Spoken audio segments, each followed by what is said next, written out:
بسم اللہ الحمد للہ الصلاۃ والسلام علی اشرف الانبیاء والمرسلین نبینا محمد صلی اللہ علیہ وآلہ وصحبہ اجمعین اما بعد ربی اشرح لی صدری ویسر لی امری واحلل عقدۃ من لسانی یفقہوا قولی آمین یا رب العالمین۔ السلام علیکم ورحمۃ اللہ وبرکاتہ۔ الرحیق المختوم میں آج انشاءاللہ ہمارا لیکچر نمبر 76 اسٹارٹ ہو رہا ہے، اور آج کا میرا ٹاپک ہے غزوہ خیبر۔ آج ان شاء اللہ تعالی ہم غزوہ خیبر کو پڑھنے کی کوشش کریں گے کہ کس طرح یہودیوں سے جنگ ہوئی اور خیبر کے وہ تمام قلعے پکے ہوئے پھل کی طرح مسلمانوں کی جھولی میں آ گرے، جن کی مضبوطی دور دور تک مشہور تھی۔ فتح خیبر سے مسلمانوں کو زبردست انقلابی، دینی، سیاسی اور معاشی ثمرات حاصل ہوئے۔ تو ہم ان شاء اللہ تعالی اس ٹاپک کے ذیل میں تمام ضروری جتنی بھی معلومات ہیں ہم ان کو تمام کو پڑھیں گے۔ نبی کریم صلی اللہ علیہ وسلم کی سیرت طیبہ سے متعلق اس میں جو کچھ بھی ہمیں عطا ہوں گی خیر و برکتیں، وہ ہم اپنے دامن میں ڈالنے کی کوشش کریں گے کہ کس طرح سے مسلمانوں سے مروب ہوئے یہ یہودی، اور انہیں معلوم تھا کہ جدید اسلحے کی فراوانی، قلعوں کے استحکام، دولت مندی، غذائی اجناس، یہ تمام ذخائر یہ مسلمانوں سے زیادہ مضبوط ہیں۔ انہیں معلوم تھا اس بات کا، ان کو اپنی طاقت کا بھی اندازہ تھا، وہ اسی طاقت کے نشے میں چور تھے۔ اس کے باوجود اللہ تعالیٰ نے انہیں بری طرح شکست عطا کی، بری طرح انہوں نے شکست کھائی، اور مسلمانوں کی جو یہ فتح تھی اس کا تمام عرب قبائل پر بہت گہرا اثر پڑا۔ یوں پورے عرب میں پرچم اسلام کی اڑانوں کی راہ ہموار ہو گئی۔ اللہ تعالیٰ نے اس غزوے میں مسلمانوں کو بہت زیادہ مال غنیمت عطا فرمایا۔ یہی غزوہ جس میں زرعی زمین کی تقسیم کے باقاعدہ اصول مدون ہوئے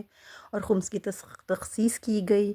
اور بتایا گیا کہ یہ مال صرف اللہ اور اس کے رسول صلی اللہ علیہ وسلم کے لیے۔ اس غزوے میں سیدہ صفیہ قیدی بن کے یعنی قیدی کی حیثیت سے آئیں، اور نبی کریم صلی اللہ علیہ وسلم کے کریمانہ اخلاق سے مسرور ہو کر، متاثر ہو کر کاشان نبوت کی ملکہ بن گئیں۔ اس غزوے میں رسالت مآب صلی اللہ علیہ وآلہ وسلم نے اپنا مبارک لعاب دہن سیدنا علی کرم اللہ وجہ الکریم کی دکھتی ہوئی آنکھوں میں ڈالا تو وہ ٹھیک ہو گئیں۔ ایک معجزہ رونما ہوا، اور اللہ پاک نے کس طرح سے اس خیبر کے قلعے کو حضرت علی کرم اللہ وجہ الکریم کے ہاتھ سے فتح یاب کروایا، وہ تمام چیزیں انشاءاللہ تعالی یہ مطلب عظیم، عجیب اور بہت ہی خوبصورت، بہت ہی یعنی روح کو بہت ہی زیادہ مسرور کر دینے والے واقعات ہیں۔ ہم انشاءاللہ تعالی جس میں داخل ہو رہے ہیں اس ٹاپک میں، ہم اس کو شروع کرتے ہیں اللہ کی توفیق سے، اور شروع کرنے سے پہلے ہمیشہ کی طرح دعا کرتے ہیں کہ اللہ رب العالمین ہم سے یہ سیکھنا، پڑھنا، سمجھنا قبول فرمائے، اسے ہمارے لیے، ہمارے والدین کے لیے، آنے والی نسلوں کے لیے، ہماری اولادوں کے لیے، سب کے لیے صدقہ جاریہ بنائے، اور ہم سے کوئی خطا ہو جائے، شارٹ کمنگ کو کوئی بھی ہم سے اونچ نیچ ہو جائے، اللہ تعالیٰ اسے درگزر فرما دے، اپنی شان بے نیازی سے اسے درگزر فرمائے، اور اللہ پاک اس پہ ہمیں عمل کرنے کی توفیق عطا فرمائے، سنتوں کو زندگی بھر جاری و ساری رکھنے کی توفیق عطا فرمائے، ہمارے اخلاق سے، کردار سے، اعمال سے، معاملات سے، ہر گوشے میں نبی کریم صلی اللہ علیہ وسلم کی حقیقی محبت باقاعدہ طور پر نمایاں ہو، باقاعدہ طور پر ہم نبی کریم صلی اللہ علیہ وسلم کی سنتوں کو زندہ کرنے والوں میں شامل ہو جائیں، عمل کرنے والوں میں شامل ہو جائیں، اللہ اور اللہ کے حبیب صلی اللہ علیہ وسلم کی خوشنودی حاصل ہو، اور آخرت کا بھی یہ بہترین زاد راہ بنے۔ اللہ تعالیٰ ہمیں نبی کریم صلی اللہ علیہ وسلم کی محبت، وابستگی اور شفاعت نصیب فرمائے، آمین یا رب العالمین۔ ان تمام دعاؤں کے ساتھ اپنے ٹاپک کو شروع کرتے ہیں اللہ کا نام لے کے۔ سب سے پہلے میں آپ لوگوں کو یہ سمجھاؤں کہ یہ خیبر جو ہے یہ بیسیکلی ہے کیا، خیبر کی وجہ تسمیہ کیا ہے۔ خیبر ایک جگہ کا نام ہے، اس جگہ کا نام خیبر ہے، اور اس مدینہ منورہ کا جیسے پہلا نام یثرب تھا، اسی طرح سے یہ بھی ایک یہودیوں کی زبان میں ایک لفظ ہے خیبر، اس کے معنی ہوتے ہیں قلعے کے، یعنی قلعے جن کو آپ فورٹس کہتے ہیں۔ اسی وجہ سے اس شہر کو خیابر کہا گیا، کیونکہ بہت سارے قلعے یہاں پر تھے، یہ بہت زیادہ قلعوں پر مشتمل جگہ تھی۔ خیبر ایک بہت بڑا شہر تھا، یہ مدینہ منورہ کے شمال میں واقع تھا، یعنی ناردرن سائڈ پہ تھا، اوپر کی طرف تھا۔ اس شہر اور مدینہ منورہ کے درمیان تقریباً 8 برید کا فاصلہ تھا، جیسا کہ علامہ دمیاطی رحمہ اللہ نے بھی اپنی سیرہ کی کتاب میں لکھا ہے کہ یہ ایک یعنی خیبر سے تقریباً مدینہ اور خیبر کے درمیان 165 کلومیٹر کا فاصلہ تھا، اور یہ شمال کی جانب واقع تھا یہ خیبر، اور یہ سطح سمندر سے بھی 2800 فٹ بلند ہے، یعنی اونچا ہے۔ پھر نہایت سرسبز و شاداب علاقہ تھا، اس میں بڑی بڑی تعداد میں چشمے، باغات، اس کی مٹی بہت زرخیز تھی، ہر طرح کی فصلوں، پھلوں اور پیداوار کے لیے بہت موزوں جگہ تھی، بہت اچھا علاقہ تھا، اسے جزیرہ عرب کے بڑے نخلستانوں میں شمار کیا جاتا تھا۔ اور اس کا ایک نخلستان تھا جس کو الکیبہ کہا جاتا تھا، اس کے کھجوروں کے درختوں کی جو تعداد تھی وہ صرف اسی علاقے کی وہ تقریباً 40,000 تک تھی۔ عہد نبوت میں خیبر یہودیوں کا ایک بہت بڑا مرکز تھا۔ فلسطین سے جلاوطن ہو کر جب یہودی آئے تھے تو قبیلے جو تھے، جتنے بھی یہودی قبیلے تھے، وہ خیبر میں آ کر آباد ہوئے تھے اور یثرب میں بھی آ کر بسے تھے، ٹھیک ہے۔ اور خیبر جو ایک ہرہ کی حیثیت رکھتا ہے، ہرہ کہتے ہیں ایسی جگہ کو جہاں پر بہت سارے والکینوز ہوتے ہیں، آتش فشانی چٹانوں کا ایک پورا سلسلہ ہوتا ہے، تو ہرہ کہتے ہیں۔ مدینہ کے آس پاس بھی ہرہ موجود تھے، تو اس کو خیبر کو بھی ہرہ کہا جاتا ہے، یعنی کہ ایک ہرہ کی طرح سے ہی ایک علاقہ تھا، یہاں پر بہت ساری آتش فشانی چٹانوں کا سلسلہ ہے، ٹھیک ہے۔ تو بہت ہی یعنی یہودیوں کے لیے یہاں پر بہت ہی زرخیزی تھی، زمینیں بہت ہی پیداوار دیا کرتی تھیں، اور یہاں پر بہت سارے تالاب ہوا کرتے تھے اور بہت پیداوار ہوا کرتی تھی یہاں پر۔ اور یہاں پر جو خیبر کا سب سے بڑا قلعہ تھا وہ القموس تھا۔ القموس آج بھی اس کے اثرات پائے جاتے ہیں۔ یہ وہ قلعہ ہے جسے سیدنا علی المرتضیٰ کرم اللہ وجہ الکریم نے اپنے ہاتھ سے فتح کیا تھا، اور اس وادی کا نام تھا نطاح، ٹھیک ہے۔ اس وادی میں مرہب کا قلعہ اور محل تھے، اور یہ محل جو تھے یہ فتح کیے تھے حضرت علی کرم اللہ وجہ الکریم نے۔ انشاءاللہ تعالیٰ وہ ہم خوبصورت واقعہ جو ہے وہ بھی آج ہم ذکر کریں گے اللہ کی توفیق سے۔ تو یہ وجہ تسمیہ ہے خیبر کی۔ اب اس کے علاوہ اس کے جو غزوہ خیبر کے اسباب تھے، تھوڑا سا اس کو سمجھ لیتے ہیں۔ دیکھیں، ظہور اسلام کے وقت نا مدینہ کی یہودیوں کی طرح خیبر کی یہودیوں کا بھی ایک ہی موقف تھا اسلام کے بارے میں، کہ بس مفاہمت کی بجائے عداوت کرنی ہے۔ ان کے دلوں کے اندر ایک نفرت تھی، کوئی شک نہیں اس بات میں کہ 4 ہجری تک یہود خیبر جو تھے وہ اس کشمکش سے بالکل الگ رہے جو مسلمانوں اور مدینہ کی یہودیوں میں جاری تھی۔ خیبر کے یہود اس کشمکش میں مبتلا نہیں تھے جس میں مدینہ کے یہودیوں نے تمام ان کے جو حالات و واقعات، ہم نے سارے اسباب، وسائل وغیرہ تمام ہم نے یہ مخالفتیں اور دشمنی اور یہ ساری چیزیں ہم نے یہ پیچھے واقعات میں پڑھی ہیں۔ یہودی قبائل میں سے جو بنو نضیر تھا نا، مدینہ کا یہ سب سے بڑا، سب سے زیادہ طاقتور، اثر و رسوخ کا مالک اور مالدار قبیلہ تھا، جیسا ہم نے اس کو پیچھے پڑھا ہے۔ وہ اپنے آپ کو نا حسب و نسب کے اعتبار سے بھی تمام یہودیوں سے برتر سمجھتے تھے، کیونکہ ان کا خیال تھا کہ وہ سیدنا ہارون علیہ السلام کی نسل سے ہیں۔ اسی ذوم باطل میں انہوں نے یہود بنو قینقاع اور یہود بنو قریظہ کی طرح سیدنا حضرت محمد مصطفیٰ صلی اللہ علیہ وآلہ وسلم جو کہ سید الانبیاء ہیں، ان کی رسالت کو ماننے سے انکار کر دیا تھا۔ بنو نذیر اور اس کے سردار حوئی بن اخطب نے ساری زندگی نبی کریم صلی اللہ علیہ وسلم سے شدید عداوت رکھی، اور اسلام اور پیغمبر اسلام کے خلاف یہ شرارتوں میں، سازشوں میں انہوں نے کبھی کوئی کسر نہیں بچا رکھی تھی۔ یہ ساری چیزیں الحمدللہ ہم نے پیچھے کور کی ہیں۔ جب نبی کریم صلی اللہ علیہ وسلم نے ان کا یہ رویہ دیکھا اور ان کی تمام شرارتیں اور ان کی تمام جو ان کی یعنی کہہ لیجیے خوب سے باطن اور یہ سب کچھ دیکھا، لیکن براہ راست یہ مسلمانوں کے ساتھ کچھ یعنی نقصانات نہیں پہنچا رہے تھے، تو نبی کریم صلی اللہ علیہ وسلم نے ہمیشہ اپنی شان کریمانہ سے عفو و درگزر سے کام لیتے رہے۔ اسلام نے ان کے خاص معاملات میں بھی انہیں مکمل آزادی دے رکھی تھی، اور انہیں کسی قسم کی کوئی سختی نہیں تھی، انہیں جینے کے پورے حقوق حاصل تھے۔ نبی کریم صلی اللہ علیہ وسلم نے مدینہ منورہ تشریف آوری کے بعد نہ صرف بنو نذیر بلکہ تمام یہودیوں سے عہد و میثاق بھی کیا تھا، جو ہم نے میثاق مدینہ میں ہم نے پڑھا تھا، لیکن اس حسن سلوک کے باوجود یہودی ہمیشہ اسلام اور مسلمانوں کے خلاف سازشوں میں مصروف رہتے تھے۔ جنگ بدر میں ہم نے دیکھا تھا کہ رمضان 2 ہجری میں جب جنگ بدر ہوئی تھی، اس کے بعد بھی یہودی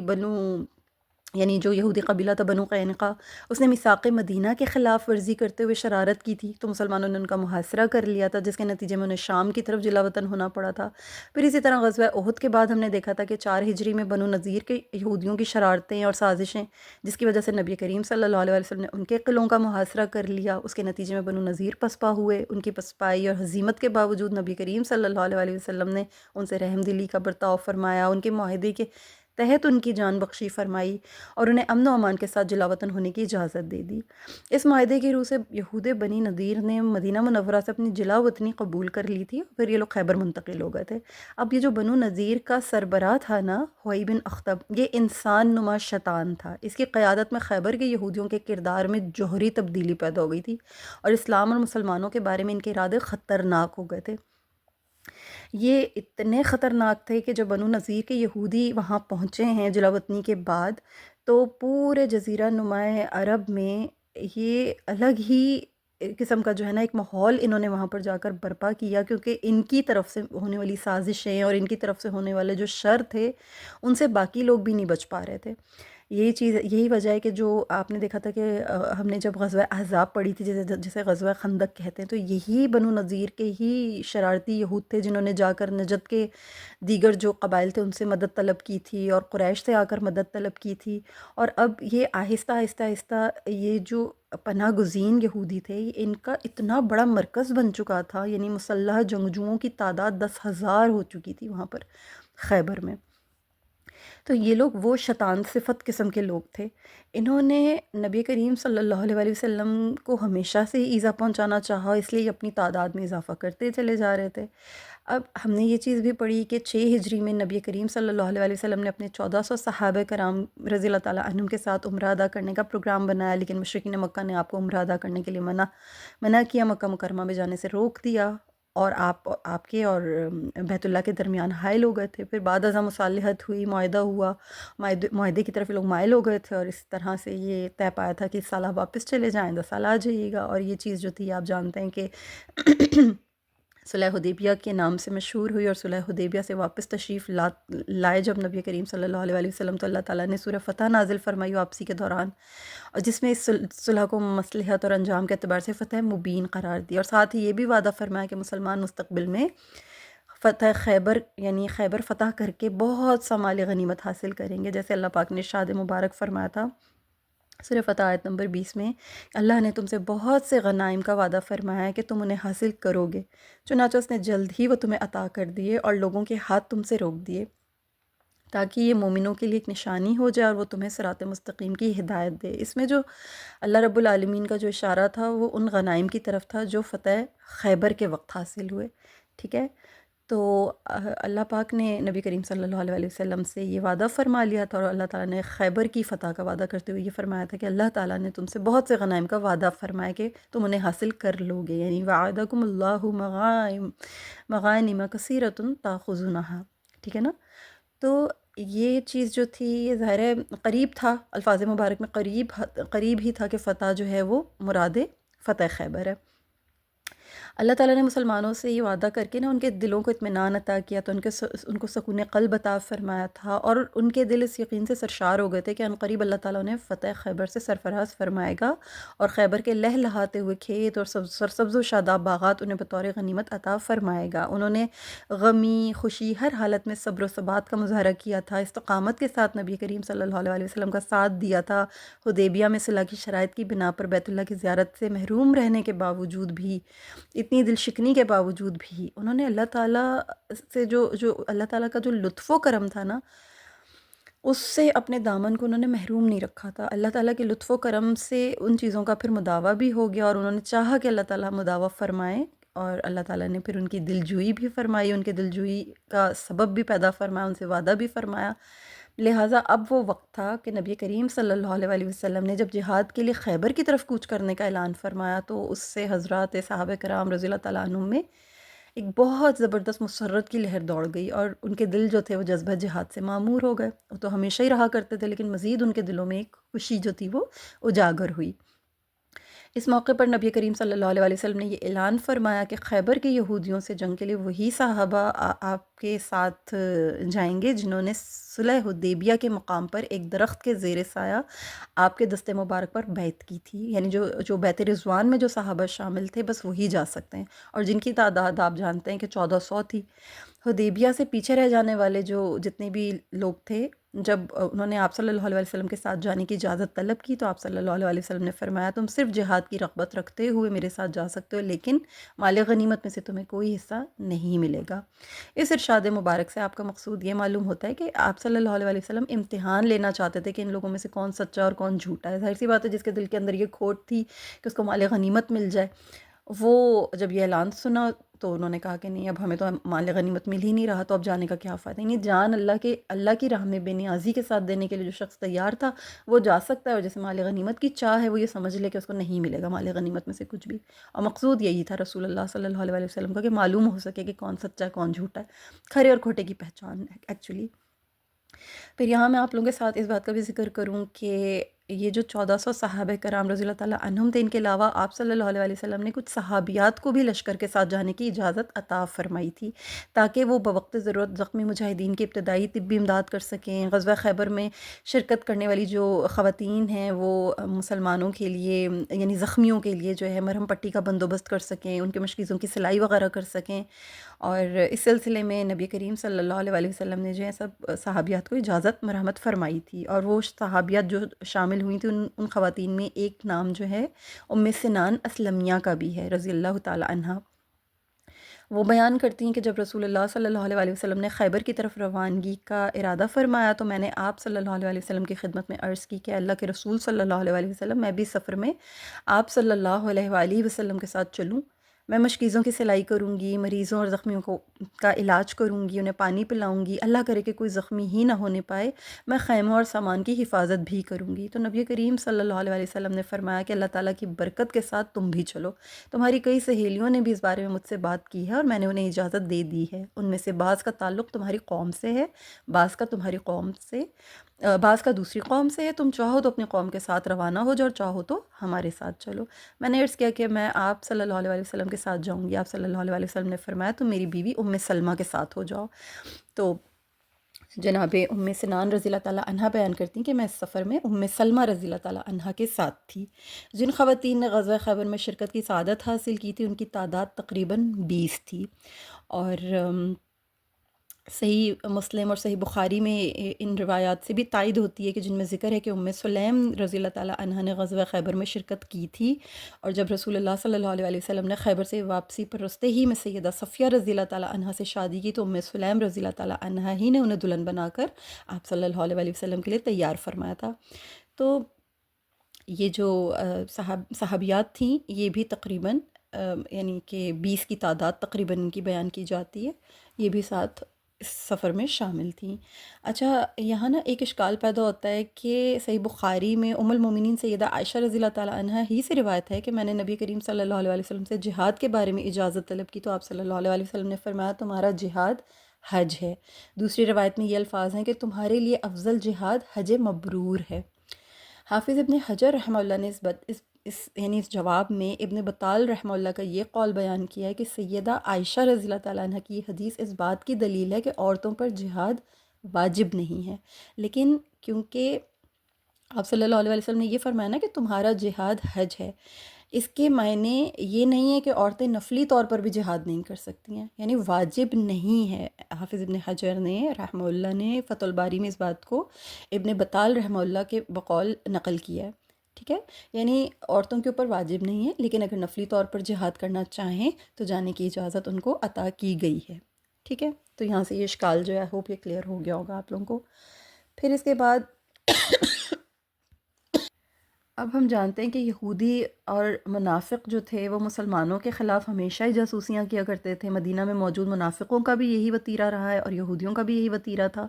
تو مدینہ کے یہودی خیبر کے یہودیوں سے نہ صرف ہمدردی رکھتے تھے بلکہ ان کے لیے مسلمانوں کی جاسوسی بھی کیا کرتے تھے۔ اس غرض کے لیے انہوں نے اجرت پر اشجع قبیلے کے ایک اعرابی کی خدمات حاصل کر رکھی تھیں تاکہ وہ خیبر کے یہودیوں کو اسلامی لشکر کے بارے میں جو بھی ضروری انفارمیشنز ہوں، جو بھی معلومات ہوں وہ پہنچا دے، اور یہ کہ انہیں یہ پیغام بھی دے دے کہ گھبرانے کی ضرورت نہیں ہے، مسلمانوں کے مقابلے میں ڈٹ جاؤ، یعنی انہیں پہلے سے ہی یعنی ایڈوانس میں ہی انہیں ریڈی ہونے کی ساری جو انفارمیشنز تھی وہ لیک ہو رہی تھی، ساری جتنی بھی یوں کہہ لیجیے کہ سیکرٹس تھے وہ سب لیک ہو رہے تھے۔ اسلامی لشکر نے اس جاسوس کو گرفتار کر لیا، اور اسی طرح مدینہ کے منافقین بھی، جنہوں نے بظاہر اسلام کا نقاب اوڑھ رکھا تھا خیبر کے یہودیوں کے لیے، وہ بھی مسلمانوں کی جاسوسیاں کیا کرتے تھے۔ اور رسول اللہ صلی اللہ علیہ وسلم نے جب خیبر کی طرف روانہ ہونے کا عزم فرمایا تو رئیس المنافقین عبداللہ بن ابی نے خیبر کے یہودیوں کو فوری اطلاع بھیج دی تاکہ وہ تیاری کر کے ضروری حفاظتی اقدامات کر لیں اور اپنے آپ کو جو ہے بالکل ویل پریپیئرڈ، ویل ایکوپڈ کر لیں۔ اس نے یہ اطلاع اپنے ایک بہت ہی یعنی پراعتماد شخص کے ہاتھ یہودیوں کی طرف خط بھیج کر فراہم کی، اور اس کو جو ہے ان کو سب کو بتایا، اور خط کا مضمون یہ تھا کہ بے شک محمد صلی اللہ علیہ وسلم تمہاری طرف آ رہے ہیں، تم اپنی حفاظت کی ضروری اقدامات کر لو، اپنے اموال اپنے قلعوں میں محفوظ کر لو، ان سے جنگ کے لیے نکلو، ان سے نہ ڈرو، بے شک تمہاری تعداد بہت زیادہ ہے، اور محمد صلی اللہ علیہ وسلم کے ساتھ ایک چھوٹی سی جماعت ہے، ان کے پاس ہتھیار کی بھی بہت کمی ہے، یعنی ہتھیار بہت کم ہے۔ تو جب یہ خیبر کے یہودیوں کو اپنے منافق ایجنڈوں کی طرف سے مسلمانوں کی قوت کے بارے میں مکمل معلومات حاصل ہو گئیں تو انہوں نے مسلمانوں سے مقابلے کے لیے وسیع پیمانے پر تیاریاں شروع کر دیں۔ ان کی جنگی تباہیاں اور یعنی جو یہ تباہیاں پھیلانا چاہتے تھے، اس لحاظ سے انہوں نے خوب ساری تیاریاں کیں، اور ان کی جو تیاریاں تھیں وہ محض دفاعی نوعیت کی تھیں، حالانکہ مادی اسباب و وسائل کے اعتبار سے انہیں مسلمانوں پر ہر طرح کی فوقیت حاصل تھی۔ مادی اسباب نہیں تھے، نہ وسائل تھے مسلمانوں کے پاس، ان کو صرف اپنی دفاعی تیاریاں کرنی تھی، کیونکہ یہ مسلمانوں سے خوف زدہ تو تھے ہی دل میں، لیکن اپنے آپ کو پہلے سے ویل ایکوپڈ کر رہے تھے۔ انہوں نے اپنے تمام بچوں، عورتوں اور غذائی اجناس کے جو ذخیرے تھے وہ اگلے قلعوں سے جو تھا پچھلے قلعوں کی طرف منتقل کرنے شروع کر دیے، جو کہ ان کی دوسری دفاعی لائن تھی۔ پہلی دفاعی لائن ان کے آگے کے قلعے تھے، اور پیچھے کی طرف جو قلعے تھے وہاں انہوں نے تمام چیزوں کو منتقل کرنا شروع کر دیا۔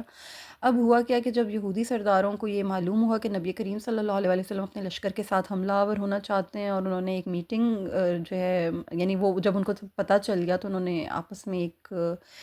ظاہر پلاننگ کرنی تھی، تو ایک میٹنگ بلائی اور اس بات کا جائزہ لیا جا سکے تاکہ اسلامی لشکر جو ہے وہ کب آ رہا ہے اور کتنے ان کے مقابلے کے لیے ہم بہترین صورتحال کیا کر سکتے ہیں، ہم کون کون سے ایسے طریقے استعمال کر سکتے ہیں۔ یعنی 3 آرات تھیں جو ان کے سامنے آئیں مختلف جماعتوں کی۔ یہودی اپنے پہلی جماعت نے ان کو یہ رائے دی کہ یہودی اپنے قلعوں میں بند ہو کر مسلمان سے جنگ کریں۔ اس جماعت کی دلیل یہ تھی کہ قلعوں کی مضبوطی اور ان میں جنگجوؤں کی جو کثرت ہے اس کے باعث مسلمان اس میں داخل نہیں ہو سکیں گے اور تنگ آ کر آخرکار واپس چلے جائیں گے۔ دوسرے گروہ نے ان کو یہ تجویز پیش کی کہ قلعوں میں بند ہونے کے بجائے کھلے میدان میں مسلمانوں کے خلاف فیصلہ کن جنگ لڑنی چاہیے۔ اس تجویز کے پیش کرنے والوں میں یعنی جو سب سے جو سر فہرست تھا وہ ابو زینب حارث تھا۔ یہ مشہور یہودی پہلوان مرہب کا بھائی تھا اور اس کا تعلق قبیلہ حمیر سے تھا۔ ابو زینب نے اپنے نقطہ نظر کی وضاحت کرتے ہوئے کہا کہ میں نے دیکھا ہے جن لوگوں نے قلعوں میں بند ہو کر محمد صلی اللہ علیہ وسلم کا مقابلہ کیا ہے وہ اپنے وجود کو باقی نہیں رکھ سکے، اور محمد صلی اللہ علیہ وسلم نے ان کا اس قدر شدید محاصرہ کیا کہ یعنی وہ بالکل ہی مغلوب ہو کر رہ گئے، اور پھر محمد صلی اللہ علیہ وسلم نے ان میں سے کچھ لوگوں کی یعنی کچھ لوگوں کو موت کے گھاٹ اتار دیا، اور کچھ لوگ جو ان کو قیدی بنا لیا گیا، اور جو یہودی دیگر سرداران تھے انہوں نے بھی قلعوں میں بند ہو کر مقابلہ کرنے کی حمایت اور ابو زینب کی تجویز کی مخالفت کی، اور اس سے مخاطب ہو کر کہا کہ ابو زینب ہمارے یہ قلعے ان قلعوں کی طرح نہیں ہیں جن کے بارے میں تم ذکر کر رہے ہو، بلکہ ہمارے یہ جو قلعے ہیں یہ بے حد مفید ہیں، بے حد مضبوط و مستحکم ہیں، اور پہاڑوں کی چوٹیوں پر بنے ہوئے ہیں۔ یعنی ان کو ایک زوم بھی تھا، تو انہوں نے ابو زینب کی اس بات کو بالکل رد کر دیا۔ تیسرے فریق نے بزوم خویش حارث ابو زینب کی تجویز سے بھی بڑھ کر جرأت مندانہ تجویز پیش کی۔ ان لوگوں نے کہا کہ ہمیں قلعوں سے باہر نکل کر مسلمان سے جنگ کرنے کے بجائے مدینہ پر حملہ کر کے انہیں خیبر کی طرف پیش قدمی سے روکنا چاہیے، اس سے قبل کہ وہ اس طرف آئیں ہم ان کے اوپر حملہ کر دیتے ہیں۔ یہ تجویز پیش کرنے والوں میں سلام بن مشکم نظری پیش تھا۔ وہ خیبر کی فوجوں کا سپہ سالار تھا، اور اسے یعنی اپنی مہارت کا اس کو بہت ہی زوم تھا، اور وہ سمجھ رہا تھا کہ جنگی امور میں یہ بہت ہی ماہرانہ کام ہوگا۔ اب یہ جو ان لوگوں کی جو اپنی جو سوچیں تھیں اور اپنی جو ان لوگوں کی جو آراء تھیں، اس سے کیا ہوا کہ ان میں بہت ساری ایک جیسے نہیں ہوتا کہ کنفیوژنس پیدا ہو گئیں، اور وہ سب ہوئی بن اخطب کی وجہ سے ہی شروع ہوئی تھیں۔ اس نے یوں کیا کہ اس نے ان کی رائے کو کسی بھی طرح سے شرف نہیں دینا پسند کیا۔ یہ لوگ کسی بات کے اوپر متفق ہو ہی نہیں پائے، اور ان کے درمیان بیسیکلی جو ہے باہمی اختلافات ہی ہوتے رہے۔ پھر خیبر کے یہودیوں کو مدینہ کے منافقین اور یہودیوں سے جب یہ خبریں معلوم ہوئیں کہ محمد صلی اللہ علیہ وسلم خیبر پر حملہ آور ہو رہے ہیں، تو انہوں نے کیا کیا کہ جو ان کے نجد کے جو اپنے بدوی دوست تھے نا، یعنی جو ان کے جو حلیف تھے اور جو ان کے باقی جو ان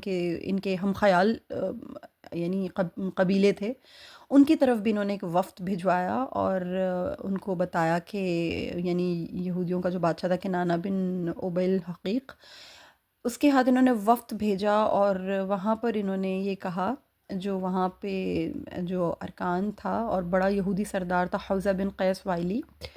انہوں نے یہودیوں نے انہیں خیبر کی کھجوروں کی سالانہ پیداوار سے نصف پیداوار دینے کی پیشکش کی۔ اب نجدی قبائل میں سے غطفان اور بنو اسد، یہ دو یہودیوں کے مطالبے پر ان دونوں قبیلوں نے لبیک کہا۔ غطفان کا جو سردار تھا وہ عینہ بن حسن فزاری تھا، اس کی قیادت میں قبیلہ غطفان تھا، اور بنو اسد نے طلحہ بن خویلد اسدی کی قیادت میں اپنے ایک دستے کو روانہ کیا،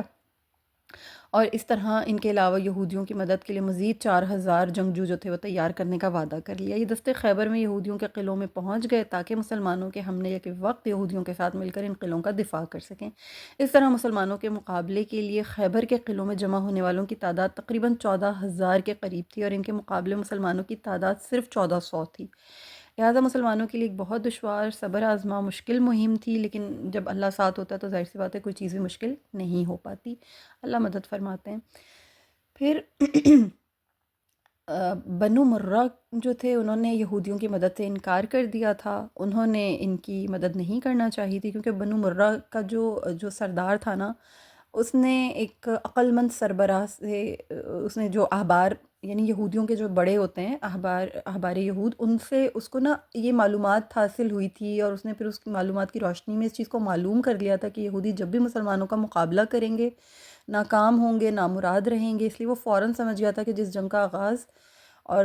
انجام یہودیوں کی شکست ہوتی ہے ہر دفعہ اور مسلمانوں کی فتح ہوتی ہے، تو اس میں مجھے یہودیوں کی مدد کرنے کا تو کوئی فائدہ ہے ہی نہیں، اس لیے میں اپنے لوگوں کو بھیج کر انہیں موت کے منہ میں کیوں دھکیلوں، یہ تو بالکل موت کے منہ میں دھکیلنے کے مترادف ہے۔ لہٰذا اس نے کیا کیا کہ اس نے حارث بن عوف نام تھا اس شخص کا، بنو مرہ کا جو سردار تھا، اس نے اپنی قوم کو یہودیوں کی مدد سے بالکل باز رکھا۔ اس نے بنو فزارہ کے سربراہ عینہ بن حسن کو بھی نصیحت کی کہ یہودیوں کی مدد نہیں کرو، ورنہ اس کا وہی تباہ کن انجام ہوگا جو پہلے ہوا تھا۔ پہلے بھی یہ لوگ آئے تھے مل کر غزوہ احزاب میں، اور یہ سب کے سب جو تھے یہ بیچ میں سے واپس چلے گئے تھے۔ آپ کو یاد ہوگا کہ یہ سب آئے تو تھے، مگر بیچ میں ہی ان لوگوں کے درمیان پھوٹ پڑ گئی تھی، اور یہ لوگ قریش سے ناراض ہو گئے تھے، اور ان کے آپس میں باہمی اختلافات شروع ہو گئے تھے، اور پھر یہ سب اپنی اپنی راہ کو واپس پلٹ گئے تھے۔ تو وہی ساری چیزیں ان لوگوں کے ذہنوں میں تھیں، مگر جو آئینہ تھا نا، یعنی یہ جو بنو غطفان کا جو سردار تھا، یہ تھوڑا ضدی شخص تھا۔ اس نے یہ فیصلہ کر رکھا تھا کہ نہیں، میں مدد ضرور کروں گا۔ بہرحال یہ آہستہ آہستہ وہاں پر ان کی تیاریاں شروع ہو گئی تھیں، میں نے آپ کو ان کا حوالہ دیا ہے۔ اب نبی کریم صلی اللہ علیہ وآلہ وسلم کا یہ معمول مبارک ہوا کرتا تھا کہ ہنگامی حالات میں جب آپ مدینہ منورہ سے تشریف باہر لے جاتے تھے تو کسی نہ کسی کو مدینہ میں اپنا نائب مقرر فرما دیا کرتے تھے۔ اسی معمول کے مطابق خیبر کی طرف روانہ ہوتے وقت آپ صلی اللہ علیہ وسلم نے ابن حشام کے بقول نمیلہ بن عبداللہ لیثی رضی اللہ تعالیٰ عنہ کو اپنا نائب مقرر فرمایا تھا، جبکہ ایک اور روایت کے مطابق آپ صلی اللہ علیہ وسلم نے سبا بن رفقہ غطفانی رضی اللہ تعالیٰ عنہ کو مدینہ میں اپنا نائب مقرر فرمایا تھا۔ لیکن جو راجح قول معلوم ہوتا ہے وہ یہی ہے کہ آپ صلی اللہ علیہ وسلم نے مدینہ منورہ میں سبا بن عرفتہ رضی اللہ تعالیٰ عنہ کو اپنا نائب مقرر فرمایا تھا۔ حافظ ابن حجر نے رحمہ اللہ نے بھی اسی بات کو زیادہ صحیح قرار دیا ہے۔ اب خیبر کی طرف روانہ ہونے والے جو 1400 مجاہدین صف شکن تھے، ان میں 200 گھڑ سوار موجود تھے، اور گھوڑ سواروں کی ایک بہت بڑی تعداد تھی، اور یہ تمام جتنے بھی لوگ تھے ان میں باقی جو اونٹ وغیرہ موجود تھے یا اور مزید نقل و حمل کے کتنے اسباب تھے، کتنے وسائل تھے، اس کے بارے میں کوئی خاص معلومات نہیں ملتی ہے، نہ تو کتب تاریخ میں ملتی ہیں، نہ ہی سیرہ کی کتب میں ملتی ہیں، خاموشی ہے اس بارے میں۔ لیکن بس اتنا ضرور معلوم ہوا ہے کہ 200 گھڑ سوار موجود تھے ان 1400 مجاہدین میں، یہ جو نبی کریم صلی اللہ علیہ وسلم کے گھڑ سوار دستے جو ساتھ نکلے تھے۔ ہراول دستے میں نبی کریم صلی اللہ علیہ وسلم نے اپنے لشکر کے ساتھ مدینہ منورہ سے روانہ ہونے سے پہلے شاہ سواروں کا ایک دستہ تھا جو عباد بن بشر انصاری رضی اللہ تعالیٰ عنہ کی قیادت میں روانہ فرمایا تھا، اور اس دستے کا کام یہ تھا کہ وہ لشکر نبوی صلی اللہ علیہ وآلہ وسلم کے آگے آگے چلتا رہے اور اس بات کا جائزہ لے کہ رستے میں دشمنوں نے اپنی کمین گاہیں کہاں بنا رکھی ہیں، جاسوسوں کا جال کتنا کتنا زیادہ پھیلا ہوا ہے وغیرہ، مطلب ان باریک باریک چیزوں کو بہت ہی کینلی آبزرو کرے۔ آپ صلی اللہ علیہ وسلم نے یہ اقدامات جو تھے وہ اس طرح سے صاف معلوم ہو جائیں کہ جو جو ان کے اقدامات ہیں، کیونکہ آپ صلی اللہ علیہ وسلم کو جنگی رموز و معاملات پر بہت زبردست بصیرت و مہارت حاصل تھی۔ آپ ایک مدبر شخص تھے، ایک دور اندیش سپہ سالار کی حیثیت سے آپ صلی اللہ علیہ وسلم نے ہر موقع پر بہترین منصوبہ بندی اختیار فرمائی ہے، لہٰذا آپ صلی اللہ علیہ وسلم نے پہلے ہی سے ایک راول دستہ روانہ فرمایا ہوا تھا۔ پھر آپ صلی اللہ علیہ وسلم نے صحابہ کرام رضی اللہ تعالیٰ عنہم کو خیبر جانے والے راستوں سے روشناس جو نہیں تھے روشناس، ان کے لیے نبی کریم صلی اللہ علیہ وسلم نے بطور رہبر بھی لوگوں کو مقرر فرمایا تھا۔ یعنی ایسا نہیں تھا کہ کسی گائیڈ کو ساتھ نہیں لیا تھا یا خود ہی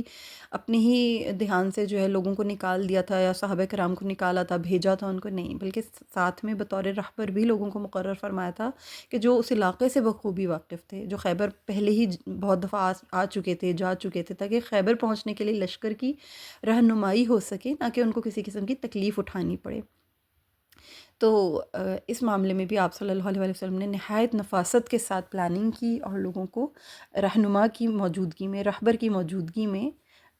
اس طرف بھیجوایا، اور اس کے لیے آپ صلی اللہ علیہ وسلم نے قبیلہ اشجع کے لوگوں سے جو ہے مدد حاصل کی تھی۔ کہا جاتا ہے کہ 2 لوگ تھے جن کو اس کام کے لیے آپ صلی اللہ علیہ وسلم نے سلسلے کے لیے مامور فرمایا تھا، حسیل بن خارجہ اور عبداللہ بن نعیم رضی اللہ تعالیٰ عنہما۔ یہ پہلے اس علاقے میں، نجد کے علاقے میں جو تھے، یہ آتے جاتے رہتے تھے اور ان کا تعلق قبیلہ اشجع سے تھا۔ اب لشکر اسلام امام الانبیاء سیدنا محمد مصطفیٰ صلی اللہ علیہ وسلم کی قیادت میں خیبر کی طرف روانہ ہوا، اور اس قدوسی لشکر نے خیبر جانے کے لیے جو راستہ اختیار کیا، مورخین کے بقول وہ سنیات الوداع کا راستہ تھا، اور پھر وہاں سے ہوتے ہوتے آپ عصر سے ہوتے ہوئے لشکر اسلام جو تھا جو صحابہ پہنچ گیا۔ ٹھیک ہے، تو یہ تمام رستوں کی بھی ہمیں الحمدللہ انفارمیشن مل رہی ہے۔ امام بخاری رحمہ اللہ نے سوید بن نعمان رضی اللہ تعالیٰ عنہ کی روایت کا ذکر فرمایا ہے کہ وہ خیبر کے سال رسول اللہ صلی اللہ علیہ وسلم کے ساتھ نکلے تھے، حتیٰ کہ جب صحابہ پہنچے تو یہاں رسول اللہ صلی اللہ علیہ وسلم نے نماز عصر پڑھائی، پھر آپ صلی اللہ علیہ وسلم نے کھانا طلب فرمایا اور صرف ستو ہی لائے گئے۔ آپ صلی اللہ علیہ وسلم کے حکم سے ستو تر کر دیے گئے، آپ صلی اللہ علیہ وسلم نے بھی ستو تناول فرمائے اور ہم نے بھی کھائے۔ پھر آپ صلی اللہ علیہ وسلم نماز مغرب کے لیے کھڑے ہوئے تو آپ صلی اللہ علیہ وسلم نے کلی کی اور ہم نے بھی کلی کی۔ پھر آپ صلی اللہ علیہ وسلم نے نماز ادا فرمائی اور وضو نہ کیا۔ تو یہ امام بخاری رحمہ اللہ کی یہ جو روایت ہے سوید بن نعمان سے رضی اللہ تعالیٰ عنہ سے، اس کا میں نے آپ کو حوالہ دیا کہ کس رستے سے آپ صلی اللہ علیہ وسلم صحابہ کا راستہ اختیار فرمایا تھا اور خیبر کی طرف آپ تشریف لے گئے تھے۔ پھر اس کے بعد نبی کریم صلی اللہ علیہ وسلم جب خیبر میں داخل ہو گئے تو آپ صلی اللہ علیہ وسلم نے صحابہ کرام رضی اللہ تعالیٰ عنہم کو حکم دیا کہ رک جاؤ۔ تمام مجاہدین فوراً رک گئے۔ آپ صلی اللہ علیہ وسلم نے بارگاہ الہی میں یہ دعا کی کہ اے اللہ، ساتوں آسمانوں کے رب اور ان کے جن پر وہ سایہ فگن ہیں، اور ساتوں زمینوں کے مالک اور جن کو انہوں نے اٹھا رکھا ہے، اور شیطانوں کے رب اور ان کے جن کو انہوں نے گمراہ کیا ہے، اور ہواؤں کے رب اور ان کے جن کو انہوں نے بکھیرا ہے، بس ہم تجھی سے اس بستی کی خیر، اس کے باشندوں کی خیر اور جو کچھ اس میں ہے اس کی خیر کا سوال کرتے ہیں، اور ہم تجھ سے اسی بستی کے شر، اس کے باشندوں کے شر اور جو کچھ اس میں ہے اس کے شر سے پناہ مانگتے ہیں۔ پھر آپ صلی اللہ علیہ وسلم نے فرمایا اب اللہ تعالیٰ کے نام سے آگے بڑھو۔ رسول اللہ صلی اللہ علیہ وسلم جب بھی کسی بستی میں داخل ہونے کا ارادہ فرماتے تھے نا تو یہ دعا پڑھ لیا کرتے تھے۔ یہ آپ صلی اللہ علیہ وسلم کی تعلیم کردہ دعا ہے اور یہ بہت ہی خوبصورت دعا ہے۔ اسے نبی کریم صلی اللہ علیہ وسلم کا معمول ہوا کرتا تھا، کسی بھی بستی میں داخل ہوتے تھے تو ضرور پڑھا کرتے تھے۔ پھر نبی کریم صلی اللہ علیہ وسلم نے وہاں پر امام بخاری رحمہ اللہ نے سیدنا انس بن مالک رضی اللہ تعالیٰ عنہ کی روایت بیان کی ہے کہ آپ صلی اللہ علیہ وسلم جب بھی کسی قوم پر جنگ کرتے تو آپ صلی اللہ علیہ وسلم رات کو حملہ نہیں کرتے تھے، صبح ہو جایا کرتی تھی، آپ انتظار فرمایا کرتے تھے۔ اگر آپ اذان کی آواز سن لیتے تو جنگ سے رک جاتے تھے، اور اذان کی آواز نہ سنتے تو حملہ کر دیتے تھے۔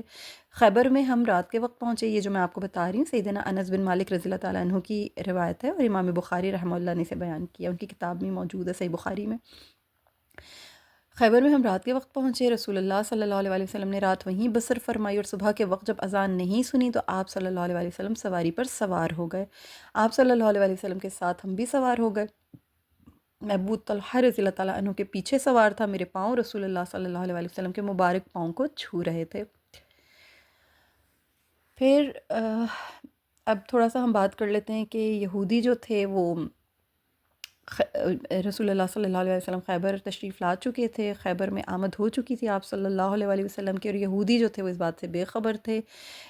ان کو مسلمانوں کی آمد سے بے خبر رکھا گیا، یعنی مسلمان اچانک آئے۔ وہ اپنے طور پر ویل ایکوپڈ ضرور تھے، لیکن انہیں یہ پتہ نہیں تھا کہ مسلمان کب داخل ہو چکے ہیں خیبر میں۔ انہیں مسلمانوں کا اس وقت علم ہوا جب بوقت صبح مسلمان خیبر میں داخل ہو گئے۔ حالانکہ مدینہ کے منافقین نے، یہودیوں نے اہل خیبر کو مسلمانوں کے روانوں سے پہلے ہی بہت ساری انفارمیشن پرووائڈ کی تھیں، انہیں مطلع کر دیا تھا، آگاہ کر دیا تھا، لیکن اس کے باوجود انہیں داخل ہوتے وقت خبر نہیں ملی تھی۔ پھر تھوڑا سا ہم خیبر کے قلعوں کے بارے میں دیکھتے ہیں کہ خیبر کے قلعے کس طرح کے تھے، اور یہ شہر جو ہے یہ کتنے حصوں میں تقسیم تھا۔ خیبر شہر اس وقت 2 حصوں میں تقسیم تھا، ہر حصے میں مختلف جنگی قلعے تھے، ان میں سے 8 زیادہ مشہور اور بہت اہم تھے۔ شہر کے پہلے نصف حصے میں 5 قلعے تھے، انہی میں مسلمانوں اور یہودیوں کے مابین شدید مارکہ آرائی ہوئی تھی۔ ان 5 قلعوں کے نام جو ہے میں آپ کے سامنے رکھتی ہوں۔ حسن نائم، یعنی کہ نطاح کی وادی میں تھا یہ، اور اسے قلعہ المقوس بھی کہتے ہیں، اور مقصوص یا مقوس کہتے ہیں۔ مسلمانوں نے سب سے پہلے اسی قلعے پر حملہ کیا تھا اور مرہب کو ہلاک کیا تھا سیدنا علی المرتضیٰ کرم اللہ وجہ الکریم نے۔ اس قلعے کا دفاع مرہب اور اس کے بھائیوں کے سپرد تھا۔ پھر دوسرا جو تھا وہ حسن صعب بن معاذ، یہ بھی ایک قلعہ تھا، اور اس قلعے سے بہت سی غذائی اجناس اور جنگی جو ساز و سامان تھا وہ مسلمانوں کے ہاتھ آیا۔ پھر تیسرا قلعہ تھا حسن زبیر، پھر چوتھا تھا حسن ابئی، اور پھر 5واں قلعہ تھا حسن نزار۔ بعض نے اس کا نام حسن بزا بھی لیا ہے۔ حسن یہ ہا سین نون نہیں ہے، یہ ہا حلوے والا ہا، سواد اور نون ہے، ٹھیک ہے۔ پہلے 3 قلعے جس علاقے میں تھے اسے نطاح کہا جاتا تھا، جیسے میں نے آپ لوگوں کو بتایا کہ جو حسن نائم ہے یہ نطاح کے علاقے میں تھا، اور دوسرے 2 قلعے جس علاقے میں تھے اسے شق کے نام سے موسوم کیا جاتا تھا۔ خیبر شہر کے نصف توم میں بھی بہت سے قلعے تھے، لیکن ان میں سے جو زیادہ اہمیت کے حامل تھے نا وہ 3 قلعے تھے۔ ایک تو حسن القموس، یہ بنو نذیر کے یہودیوں میں سے بنو ابی الحقیق کا قلعہ تھا، حسن الوطی اور حسن السلالم، ٹھیک ہے۔ ان قلعوں کی مضبوطی، ان میں جنگجوؤں کی کثرت کے باوجود یہاں جنگ کی نوبت نہیں آئی تھی، بلکہ ان قلعوں میں رہنے والوں نے مسلمانوں کے شدید محاصرے کی تاب نہ لاتے ہوئے جلاوطنی قبول کر کے یہ قلعے مسلمانوں کے سپرد کر دیے تھے۔ اب جو رسول اللہ صلی اللہ علیہ وسلم نے لشکر کی ترتیب فرمائی تھی، تھوڑا اس کے بارے میں بات کر لیتے ہیں کہ لشکر اسلام کس طرح ترتیب دیا تھا آپ صلی اللہ علیہ وسلم نے، اور جھنڈے جو ہیں وہ کس طرح تقسیم فرمائے تھے۔ خیبر کے دن جو اعلیٰ قیادت کا پرچم تھا وہ سفید رنگ کا تھا،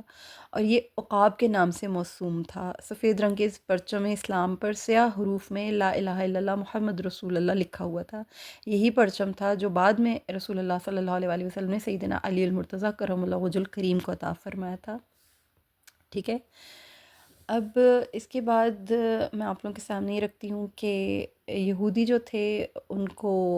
وارننگ دینے کے بعد مسلمانوں کی طرف سے پہلا جو جنگی اقدام ہوا تھا ان کے کھیتوں اور باغات پر قبضہ تھا۔ یہودیوں کو مرعوب اور خوفزدہ کرنے کے لیے مسلمانوں نے ان کے باغات سے کھجوروں اور 400 درخت کاٹ دیے تھے۔ پھر رحمت کائنات صلی اللہ علیہ وسلم نے درخت کاٹنے سے منع فرما دیا۔ آپ صلی اللہ علیہ وسلم نے منع فرمایا کہ درختوں کو نہ کاٹا جائے۔ مسلمانوں نے جن کھیتوں پر قبضہ کیا اور کھجور کے درختوں کو کاٹا وہ علاقہ نطاح یعنی نصف اول میں واقع تھا، جیسے میں نے آپ کو بتایا نا کہ علاقے جو ہیں وہ بٹے ہوئے تھے، تو نطاح کا علاقہ تھا وہ جہاں پر یہ تمام کھیت اور کھجور کے درخت تھے جن پر مسلمانوں نے قبضہ کیا تھا۔ اور اس علاقے میں گھمسان کی جنگ ہوئی تھی، اور وہ جنگ جو تھی وہ میں آپ کو بتاؤں گی کہ وہ مرہب اور حضرت علی کرم اللہ وجہ الکریم کے درمیان ہوئی تھی۔ فاتح خیبر ہیں، خیبر شکن ہیں حضرت علی کرم اللہ وجہ الکریم، تو ان کی جو وہ واقعہ ہے وہ میں آپ لوگوں کے سامنے ضرور رکھوں گی۔ پھر اب رسول اللہ صلی اللہ علیہ وسلم کی نا غطفان سے بات چیت بھی ہوئی۔ میں نے آپ کو بتایا کہ آئینہ بن حسن جو ہے یہ غطفان کا سپہ سالار تھا، اور یہ 4000 کا لشکر جو تھا اس کا خیبر پہنچ چکا تھا اور قلعہ نائم میں موجود تھا۔ رسول اللہ صلی اللہ علیہ وسلم نے ایک ماہر امور جنگ کی حیثیت سے غطفان کے قبائل سے رابطہ قائم کیا اور انہیں نصیحت فرمائی کہ وہ مسلمان اور خیبر کے یہودیوں کے مابین جو کشمکش ہے نا اس میں غیر جانبدار رہیں، کیونکہ وہ لوگ نجد سے آئے ہوئے تھے، وہ یہود تو تھے نہیں۔ تو آپ صلی اللہ علیہ وسلم نے انہیں سمجھایا کہ غیر جانبدار رہو، تمہیں ضرورت نہیں ہے کہ تم کسی ایک پارٹی کی طرف جو ہے وہ ٹلٹ کرو، بالکل اس میں جو ہے نیوٹرل رہو۔ آپ صلی اللہ علیہ وسلم نے انہیں یہ بھی بتا دیا کہ اللہ تعالیٰ آپ کو خیبر میں فتح عطا فرمائے گا، کیونکہ اس نے آپ صلی اللہ علیہ وسلم سے اس کا وعدہ فرمایا ہے، اور اللہ تعالیٰ اپنے وعدے ہمیشہ پورے فرماتا ہے۔ ابھی جو قائد تھا نا غطفان، اس سے مذاکرات کرنے کے لیے جنہیں آپ صلی اللہ علیہ وسلم نے بھیجا تھا، یعنی جن کو آپ صلی اللہ علیہ وسلم نے اس عینہ بن حسن کے پاس بھیجا، وہ تھے خزرج کے سردار سعد بن عبادہ رضی اللہ تعالیٰ عنہ۔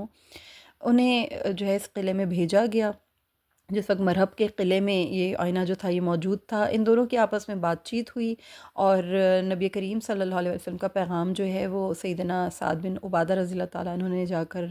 بتا دیا کہ یہ پیغام دیا نبی کریم صلی اللہ علیہ وسلم نے کہ اللہ تعالیٰ نے مجھ سے فتح خیبر کا وعدہ فرمایا ہے، لہٰذا تم باز آ جاؤ اور واپس چلے جاؤ، اگر ہم غالب آ گئے تو تمہیں خیبر کی 1 سال کی کھجوریں دے دیں گے۔ آئینہ نے جواب دیا کہ اللہ کی قسم اپنے حلیفوں کو ہم کسی کے سپرد نہیں کریں گے، ہمیں یہ بھی معلوم ہے کہ تمہیں اور تمہارے ساتھیوں کو یہاں کے یہودیوں سے مقابلے کی تاب نہیں ہے، کیونکہ ان کے پاس بڑے مضبوط قلعے ہیں، ان کے جنگجوؤں کی تمہارے مقابلے میں تعداد بھی بہت کم ہے، ان کے پاس ہر قسم کے اسلحے کی فراوانی ہے، اگر تم یہاں ٹھہرے تو اپنے ساتھیوں سمیت ہلاک ہو جاؤ گے، اور اگر تم نے لڑائی کی تو یہ مسلح آدمیوں کے ریلے سے تمہارا مقابلہ کریں گے، اور اللہ کی قسم یہ لوگ قریش کی طرح نہیں ہیں جو تمہاری طرف چل کر آئے، اور اگر وہ تمہاری بے خبری میں تمہیں کوئی نقصان پہنچا دیں تو یہی ان کا ارادہ ہوتا تھا، ورنہ وہ واپس چلے جاتے تھے۔ یہ لوگ تو ہیلہ بازی سے تم سے جنگ کریں گے اور اسے خوب طول دیں گے، حتیٰ کہ تم خود تنگ آ کر یہاں سے خود یعنی کہ انہیں خود چھوٹ دے دو گے، ان سے تنگ آ کر خود ان کو چھوٹ دے دو گے۔ جب سیدنا سعد رضی اللہ تعالیٰ عنہ نے واپس ہونے سے قبل آئینہ بن حسن سے کہا، جب یہ باتیں سنی تو انہوں نے اسے پھر ایک دفعہ تاکید کی کہ یاد رکھو ہم اس قلعے میں تمہارے پاس آئیں گے، اور اب ہم تمہیں جو پیشکش کر رہے ہیں اس وقت تم خود ہی ہم سے جو ہے ان چیزوں کا مطالبہ کرو گے، جب ہم تمہارے پاس آئیں گے اس وقت تم پھر خود مطالبہ کرو گے، لیکن اس وقت ہم تمہارے لیے تلواروں ہمارے پاس تمہارے لیے تلواروں کے سوا اور کچھ نہیں ہوگا۔ آئینہ تم یہ منظر پہلے بھی دیکھ چکے ہو کہ جب ہم نے یثرب کے یہودیوں کے علاقے کا رخ کیا تو انہیں پارا پارا کر دیا تھا۔ سیدنا سعد بن عبادہ رضی اللہ تعالیٰ عنہ آئینہ سے ملاقات کے بعد واپس تشریف لے آئے۔ انہوں نے آئینہ کی تمام باتیں نبی کریم صلی اللہ علیہ وسلم کے گوش گزار کیں اور ساتھ ہی عرض کی کہ اللہ کے رسول صلی اللہ علیہ وسلم، اللہ تعالیٰ نے آپ سے جو وعدہ کیا وہ اسے آپ ضرور پورا فرمائیں، اور اللہ بھی اس کو ضرور پورا فرمائے گا اور اپنے دین کو یقیناً غلبہ اور سربلندی عطا فرمائے گا۔ اس بدو یعنی آئینہ کو ایک کھجور بھی نہ دیں۔ اے اللہ کے رسول صلی اللہ علیہ وسلم، اگر تلوار نے اسے جا لیا تو یہ خیبر کے یہودیوں کو چھوڑ کر اپنے علاقے کی طرف بھاگ جائے گا، جیسا کہ خندق کے دن بھی بھاگ گیا تھا۔ نبی کریم صلی اللہ علیہ وسلم کو جب یہ معلوم ہو گیا کہ قبیلہ غطفان آپ صلی اللہ علیہ وسلم کی طرف سے خیبر کی 1 سال کی کھجوروں کی پیشکش قبول نہیں کر رہا، تو پھر آپ صلی اللہ علیہ وسلم نے اپنی فوجوں کو قلعہ نائم کا گھیراؤ کرنے کا حکم دے دیا، جس میں غطفان کے لوگ بھی یہودیوں کے ساتھ قلعہ بند تھے۔ یعنی آپ صلی اللہ علیہ وسلم نے نا اسٹریٹجک پلاننگ کی تھی کہ پہلے آپ نے انہیں آفر کی تھی کہ تم لوگ یہاں سے نکل جاؤ، تم لوگ مت اس کتاب میں تم لوگ مت آؤ، لیکن جب یہ لوگ نہیں مانے، بدبختی پہ اڑے رہے، تو پھر آپ صلی اللہ علیہ وسلم نے اپنی فوجوں کو حکم دے دیا کہ آپ قلعہ نائم کا گھیراؤ کر لو۔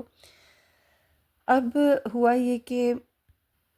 قبائل غطفان، یہ جو 2 قبیلے تھے نا، غطفان اور اسد، جو نجد سے آئے تھے، اس اصرار کے باوجود وہ یہودیوں کے ساتھ مل کر مسلمانوں سے جنگ کریں گے۔ مسلمانوں کے جو ان کی جو ایمانی جذبے تھے، جو ان کا پایہ استقلال تھا، اس میں بالکل بھی کوئی لغزش نہیں آئی، انہیں بالکل کسی قسم کا کوئی خوف نہ تھا۔ اللہ تعالیٰ کی ذات عالی پر ان کو مکمل اعتماد تھا، ان کے عزم بہت بلند تھے، ان کو بہت اطمینان تھا، انہیں اس بات کا یقین تھا کہ ہمارے ساتھ ہمارے اللہ کی مدد و تائید ہے۔ پھر اپنے رہبر و رہنما سیدنا محمد مصطفیٰ صلی اللہ علیہ وسلم کی قیادت کے اوپر انہیں بہت اطمینان تھا، عزم تھا ان کا۔ حالانکہ ان کی تعداد صرف 1400 تھی، اس کے باوجود وہ 14,000 کے لشکر جرار سے ٹکرا جانے کے لیے سربکف تھے۔ یہ ان کی ایمان کی طاقت تھی، ان کے اندر اتنا جوش تھا اور اتنا ولولہ تھا۔ پھر اللہ پاک کی نا ایک بہت عالی شان نبی کریم صلی اللہ علیہ وسلم کو ایک معجزاتی تائید حاصل ہے، صحیح حدیث میں ہے، رسول اللہ صلی اللہ علیہ وسلم نے فرمایا کہ ایک مہینے کی مسافت تک روب کے ساتھ میری مدد کی گئی ہے. یعنی صحیح بخاری کی یہ حدیث ہے کہ رسول اللہ صلی اللہ علیہ وآلہ وسلم نے یہ فرمایا ہے کہ نصرت بالرعب مسیرۃ الشہیر، یہ شہرن، مسیرۃ شہرن، ایک مہینے کی مسافت تک روب کے ساتھ میری مدد کی گئی. یعنی آپ صلی اللہ علیہ وآلہ وسلم کے پہنچنے سے پہلے ایک مہینے کی مسافت پر بھی جب ہوتا تھا نا آپ صلی اللہ علیہ وآلہ وسلم کا لشکر، تب بھی دشمن پر اللہ پاک روب طاری فرما دیا کرتے تھے رسول اللہ صلی اللہ علیہ وآلہ وسلم کا، چاہے وہ ایک مہینے کی مسافت پر ہی کیوں نہ ہوتا تھا. اب غطفان کے لوگوں پر اللہ تعالیٰ نے آپ صلی اللہ علیہ وسلم کا روب طاری فرما دیا تھا، کیونکہ ان کی تعداد 4,000 تھی. ان کے جو لوگ یہودیوں کے ساتھ ان کے قلعوں میں مقیم تھے نا، انہوں نے غائبانہ طور پر چیخو پکار کی صدائیں سنی، تو وہ یہودیوں کو چھوڑ کر کلمہ فرار پڑھتے ہوئے بھاگ گئے. ان کے دلوں کو نہ جانے کیا ایک دم سے گھبراہٹ طاری ہوئی، ان کو چیخو پکار کی آوازیں سنائی دینے لگیں. غطفانی جب حیفا میں اپنے اہل و عیال کے پاس پہنچے نا، جب یعنی نجد کے علاقے میں جب واپس پہنچے، انہیں معمول کے مطابق پایا تو حیران ہو گئے. انہیں دیکھا تو پوچھا کہ کیا تمہیں کوئی ڈر اور خوف لاحق ہوا تھا؟ انہوں نے جواب دیا نہیں واللہ ایسی تو کوئی بات نہیں ہوئی تھی، ہم تو بالکل ٹھیک تھے. پھر اہل خانہ کہنے لگے کہ ہمارا خیال تھا کہ تم مال غنیمت کے ساتھ لوٹو گے، ہم تو تمہارے پاس غنیمت کی کوئی بھی چیز نہیں دیکھ رہے ہیں. تو پھر آئینہ بن حسن نے اپنے ساتھیوں سے کہا کہ واللہ یہ تو محمد صلی اللہ علیہ وآلہ وسلم اور ان کے ساتھیوں کی ایک تدبیر ہے جس کے ذریعے انہوں نے ہمیں دھوکہ دیا. حارث بن عوف مرین نے پوچھا کون سا دھوکہ؟ اس نے کہا کہ ہم نطح کے قلعے میں تھے، ابھی رات کا ابتدائی حصہ ہی گزرا تھا کہ ہم نے سنا کہ کوئی چیخ چیخ کر کہہ رہا تھا، اور ہمیں نہیں معلوم کہ آواز آسمان سے آ رہی تھی یا زمین سے، کہ اے لوگو حیفا میں اپنے اہل و عیال کی خبر لو. یہ آواز 3 بار سنائی دی. اللہ اکبر، مجھے گوز بمس آ رہی ہیں بات آپ کو بتاتے ہوئے. یہ آواز 3 بار سنائی دی. حارث بن عوف نے جواب دیا کہ آئینہ اللہ کی قسم تم نے جو آواز سنی یہ آسمان کی طرف سے تھی. اللہ کی قسم جو بھی محمد صلی اللہ علیہ وآلہ وسلم کے مقابلے میں آئے گا وہ اس پر غالب آ جائیں گے. اگر پہاڑ بھی ان کے مقابلے میں آئیں گے تو وہ ان کو بھی پاش پاش کر دیں گے. سبحان اللہ العظیم. 2 نیم ان کی ٹھوکر سے صحرا و دریا، سمٹ کر پہاڑ ان کی ہیبت سے رائی. اللہ اکبر. آئینہ کچھ دن اپنے اہل و عیال میں مقیم رہا، پھر اس نے اپنے ساتھیوں کو یہودیوں کی مدد کے لیے نکلنے کی دعوت دی. تو حارث بن عوف جو تھا وہ اس کے پاس آیا اور اس نے کہا کہ نہیں آئینہ میری بات مانو، میں اپنے گھر سے نہیں نکلوں گا، تم بھی اپنے گھر میں رہو اور یہودیوں کی مدد کا خیال دل سے نکال دو. ویسے بھی تمہارے خیبر پہنچنے سے پہلے پہلے محمد صلی اللہ علیہ وآلہ وسلم تو خیبر کو فتح کر ہی لیں گے، تو ایسی صورت میں تم بھی محفوظ نہیں رہو گے. مگر آئینہ نے یہ کہتے ہوئے اس بات کو بالکل بھی قبول نہیں کیا، بلکہ قبول کرنے سے انکار کر دیا کہ میں اپنے حلیفوں کو کسی کے رحم و کرم پر نہیں چھوڑ سکتا. پھر آئینہ اپنے ساتھیوں کے ساتھ یہودیوں کی مدد کے لیے خیبر کی طرف روانہ ہو گیا. اب جو نبی کریم صلی اللہ علیہ وآلہ وسلم نے فوجی کیمپ نطح کے بالائی طرف کھلے میدان میں قائم کیا تھا نا، وہاں پر قلعہ نائم موجود تھا، اس کے قریب ہی قائم فرما دیا تھا آپ صلی اللہ علیہ وآلہ وسلم نے نا اپنا جو قلعہ وہ تھا آپ کا جو فوجی کیمپ تھا. اب نائم ہی خیبر کا وہ سب سے پہلا قلعہ تھا جس پر مسلمانوں نے حملہ کیا تھا. یہ قلعہ مشہور یہودی شاہ سوار مرہب کا تھا. رسول اللہ صلی اللہ علیہ وآلہ وسلم نے لڑائی کے پہلے دن اسی قلعے پر حملہ کرنے کا حکم دیا تھا، اور آپ صلی اللہ علیہ وآلہ وسلم نے بنفس نفیس بھی اس لڑائی میں شرکت فرمائی تھی.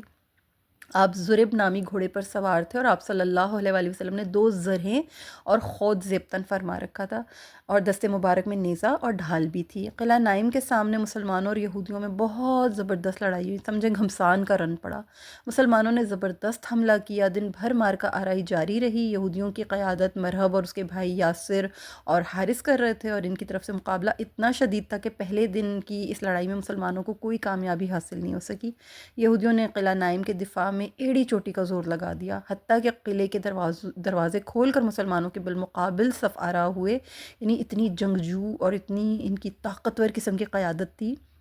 ان کے شاہ سوار مرہب کے بھائی حارث کی قیادت میں مسلمانوں پر جو ہے وہ زبردست حملہ کیا گیا، اور وہ لوگ مسلمانوں پر ٹوٹ پڑے. ادھر سے انصار کے دستوں نے خوب ڈٹ کر مقابلہ کیا، اور مقابلے کی تاب نہ لاتے ہوئے یہودی بھاگ کر قلعے میں گھس گئے، اور اپنی جانیں بچانے کے لیے انہوں نے قلعہ بند ہو کر اندر سے دروازہ بند کر لیا. تھوڑی دیر کے بعد انہوں نے قلعے کا دروازہ کھول کر ایک یہودی سالار اسیر کی قیادت میں مسلمانوں پر شدید حملہ کیا. مسلمانوں نے بھی ڈٹ کر حملہ کیا، مقابلہ کیا، لیکن یہودیوں کی تیر اندازی سے 50 مسلمان زخمی ہوئے، اور اگلے دن ان تمام زخمیوں کو طبی امداد کے مرکز وادی رجی میں علاج معالجے کے لیے منتقل کر دیا گیا. وادی رجی تھوڑا پیچھے کی طرف کر کے تھا، مطلب تھوڑا ہٹ کر تھا، اور وہاں پر کیمپ لگایا گیا تھا اور علاج معالجے کے لیے وہاں پر زخمیوں کو منتقل کر دیا گیا. اور ہوا یہ کہ اس غزوہ میں جو سب سے پہلے جو شہید ہوئے تھے ان کا نام تھا محمود بن مسلمہ رضی اللہ تعالیٰ عنہ. یہ محمد بن مسلمہ انصاری رضی اللہ تعالیٰ عنہ کے بھائی تھے. انہوں نے جام شہادت نوش فرمایا تھا، لیکن اس مارکے میں انہیں مقابلہ کرتے ہوئے شہادت نہیں ملی تھی، بلکہ انہیں دھوکے سے شہید کیا گیا تھا. بہت بہادر شخص تھے، بہت ہی جری تھے اور یہ کبھی بھی کسی سے ڈرتے نہیں تھے، گھبراتے نہیں تھے. ہوا یہ تھا کہ مارکا جب مارکا ہو رہا تھا، مارکا کارزار میں اتنی زیادہ گرمی تھی اور اتنا تھکا دینے والا دن تھا کہ یہ نا اپنی بصالت اور اپنی شجاعت کے جوہر دکھاتے دکھاتے دکھاتے تھک گئے تھے. تو تازہ دم ہونے کے لیے انہوں نے تھوڑی دیر آرام کے لیے نا قلعہ نائم کی متصل ایک عمارت کے ساتھ جو سایہ تھا اس سائے میں جا کر یہ تھوڑی دیر ٹیک لگا کے بیٹھ گئے. ان کے خیال میں وہاں کوئی یہودی جنگجو نہیں تھا، لیکن مرہب نے انہیں دیکھ لیا تھا. اس نے اس عمارت کی چھت پر چڑھ کر نا چکی کا ایک پارٹ ان کے سر پر گرا دیا تھا، جس کی وجہ سے خود ان کے سر میں دھس گیا تھا. زخم اتنا شدید تھا کہ پیشانی کی کھال چہرے پر آ گئی تھی. اللہ اکبر. انہیں اسی حالت میں نبی کریم صلی اللہ علیہ وسلم کے پاس لایا گیا تو آپ صلی اللہ علیہ وسلم نے اپنے دستے مبارک سے کھال کو اپنی جگہ پر لوٹا دی اور ان کے سر پر پٹی باندھ دی. پھر انہیں طبی امداد کے مرکز میں منتقل کر دیا گیا، جہاں وادی رجی میں نے آپ کو بتایا نا کہ ان کا کیمپ تھا، مسلمانوں نے اپنا کیمپ بنا رکھا تھا. وہاں ان کی مرہم پٹی ہوئی، وہاں ان کا علاج وغیرہ ہوتا رہا. تیسرے دن ان کی روح قفس انصری سے پرواز کر گئی. تو یہ خیبر کے پہلے شہید ہیں جو کہ اپنی بہادری و شجاعت کے جوہر دکھاتے ہوئے جام شہادت نہیں نوش کیا تھا، ان کو دھوکے سے شہید کیا گیا تھا. ٹھیک ہے. اچھا، پہلے دن کی اس لڑائی میں کیا ہوا کہ مسلمانوں کو ظاہر بہت سے آلام و مصائب کا سامنا کرنا پڑا تھا. تو حضرات جتنے صحابہ کرام رضی اللہ تعالیٰ عنہم تھے نا، ان میں سے جو بڑے قائد تھے حباب بن منظر رضی اللہ تعالیٰ عنہ، ان کا تعلق انصار سے تھا.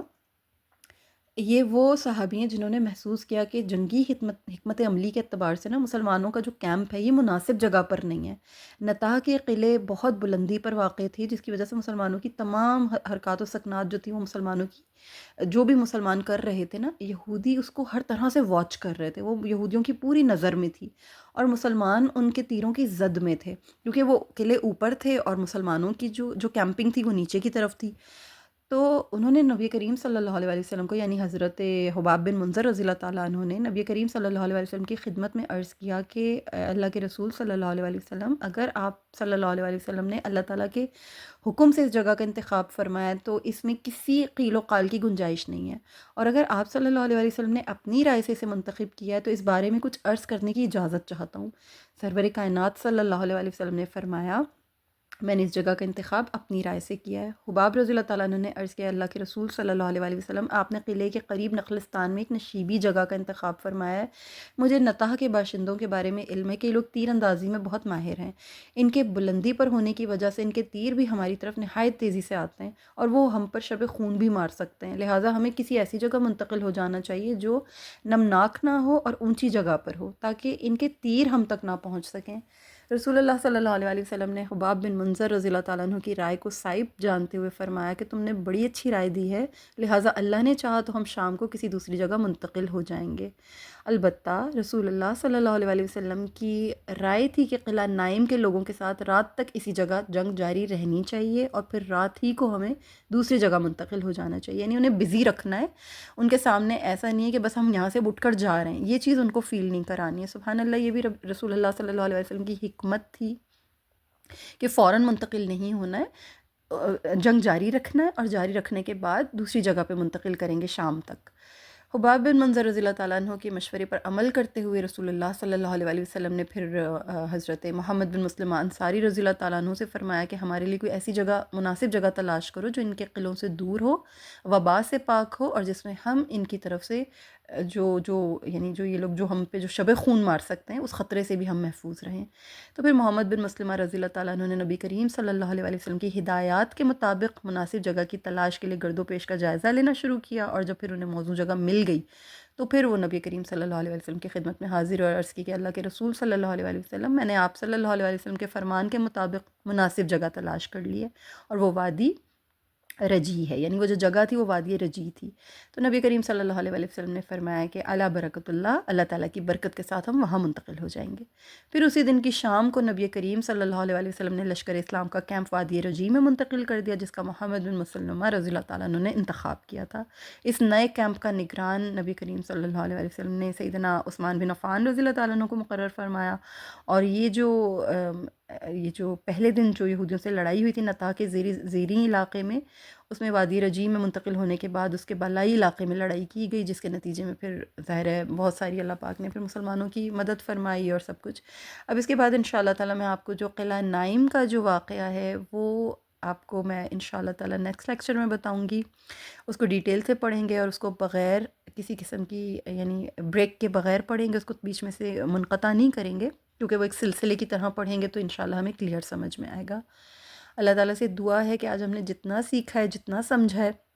اللہ اس کو اپنی بارگاہ میں قبول فرمائے، اور اللہ ہمیں حق گوئی کی توفیق عطا فرمائے، حق کو سمجھنے کی، حق پر عمل کرنے کی توفیق عطا فرمائے، ہمیں اتنا ہی ہمبل رکھے جتنا ہمیں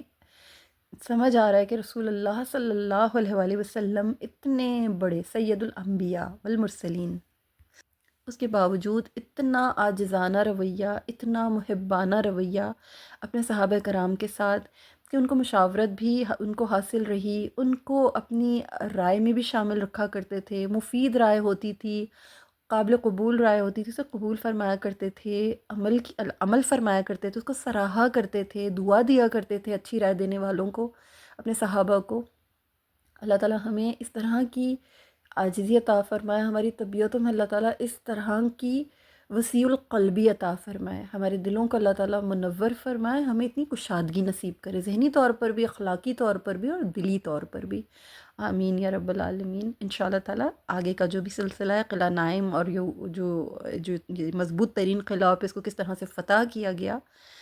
حضرت علی کرم اللہ وجہ الکریم کی بیماری کے باوجود، وہ تمام واقعہ جو انشاءاللہ میں پھر آپ کو اگلے لیکچر میں سمجھاؤں گی، اگلے لیکچر میں ہم اس کو پڑھنے کی کوشش کریں گے۔ اجازت دیجیے جب تک، السلام علیکم ورحمۃ اللہ وبرکاتہ۔